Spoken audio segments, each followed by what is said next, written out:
On fait l'audit du fichier électoral pour permettre à ce que on puisse vérifier l'effectivité de l'enregistrement des citoyens dans la base de données selon les dispositions légales.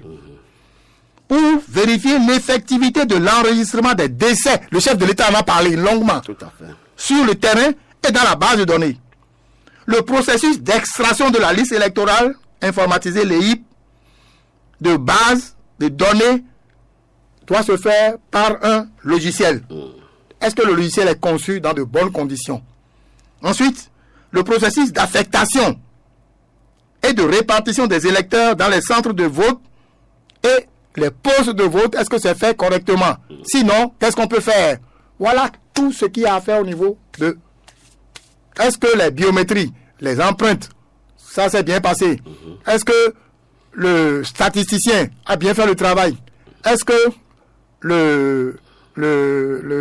celui qui s'occupe de numérique a bien fait? C'est tout.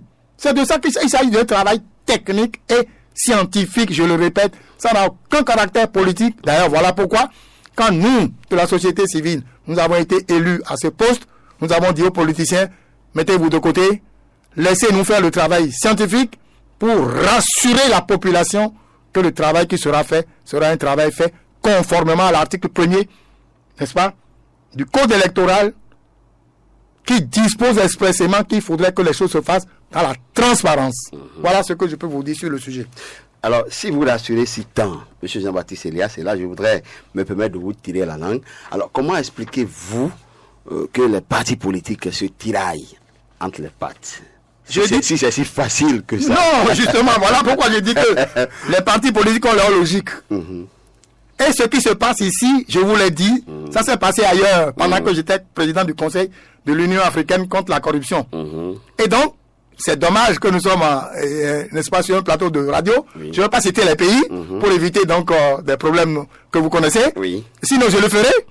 Donc, quand c'est la mouvance qui prend le devant pour dire on va faire l'audit, les membres de l'opposition disent jamais, nous on ne veut pas venir. On ne veut pas venir, on ne veut pas venir. Quand c'est l'opposition qui prend le devant pour dire on va faire l'audit de la liste électorale, les gens de la monde disent jamais, on ne va pas venir. Donc c'est pas nouveau. Ça s'est passé ailleurs, dans d'autres pays, et ils ont leur logique. Les partis politiques ont leur logique que moi je ne comprends pas. Quand nous, de la société civile, nous avons demandé en octobre 2022 de faire l'audit, ils sont tous venus.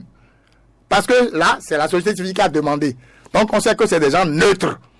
Maintenant que c'est un parti politique de l'opposition qui a demandé que le chef de l'État a accepté, les autres partis de la mouvance traînent les pas et disent nous ne voulons pas venir. Moi je les comprends.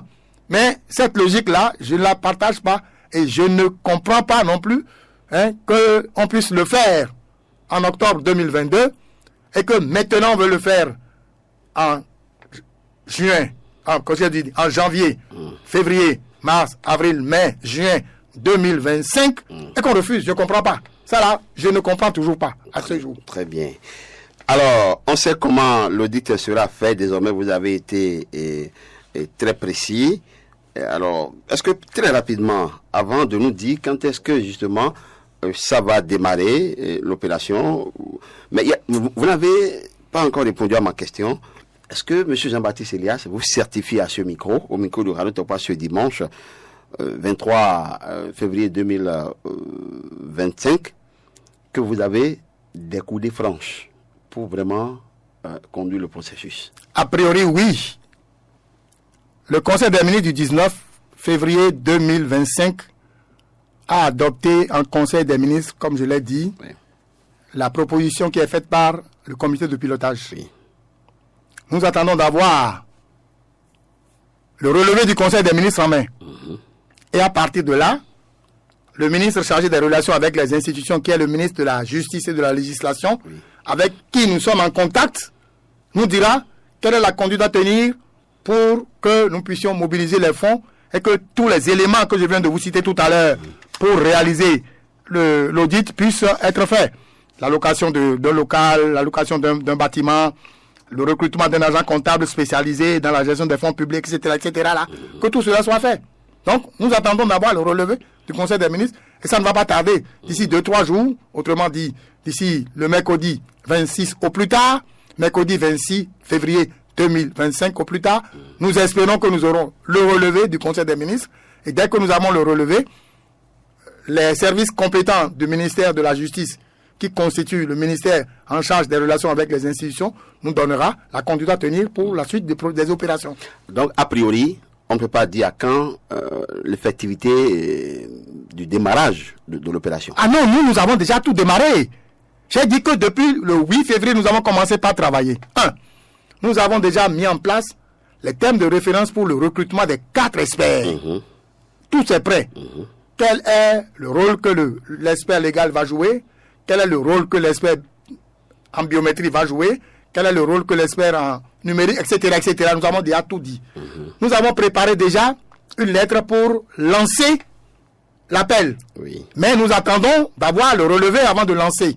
Parce que tant que vous n'avez pas l'effectivité du produit financier, vous n'avez pas le droit de lancer un appel, parce que quand les experts vont commencer par soumissionner et qu'à la fin, vous ne pourrez pas pouvoir réaliser votre demande, ça pose un autre problème que nous n'allons pas mettre sur la place publique ici. Mais donc nous prenons les dispositions, nous attendons.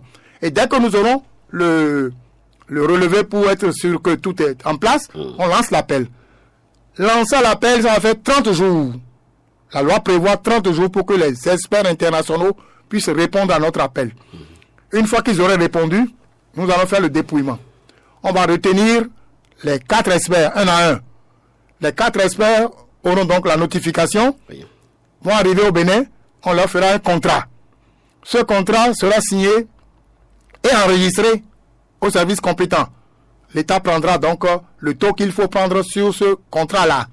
Ensuite, ils auront 45 jours de présence au Bénin pour travailler. Et quand ils vont finir de faire le travail, il y aura un séminaire de validation de leur rapport qui mettra en œuvre un certain nombre de recommandations. Puis, la loi concernant le code des marchés publics, donc le code électoral, a prévu qu'en cas d'appurement proposé à l'issue de l'audit, il faudrait donc faire la mise à jour au niveau donc de la base de données avant de faire l'extraction. Et nous estimons que si tout se passe bien, d'ici fin mai 2025, ou au plus tard, première quinzaine de juin 2025, on aurait tout fini et le produit fini serait donc à la disposition de qui de droit pour que le travail soit fait. Voilà le délai et voilà le chronogramme rapide que je viens de vous donner pour le travail que nous faisons. On travaille au quotidien, tous les jours. On n'a pas de samedi, on n'a pas de dimanche, on travaille au quotidien pour que ça aille de l'avant.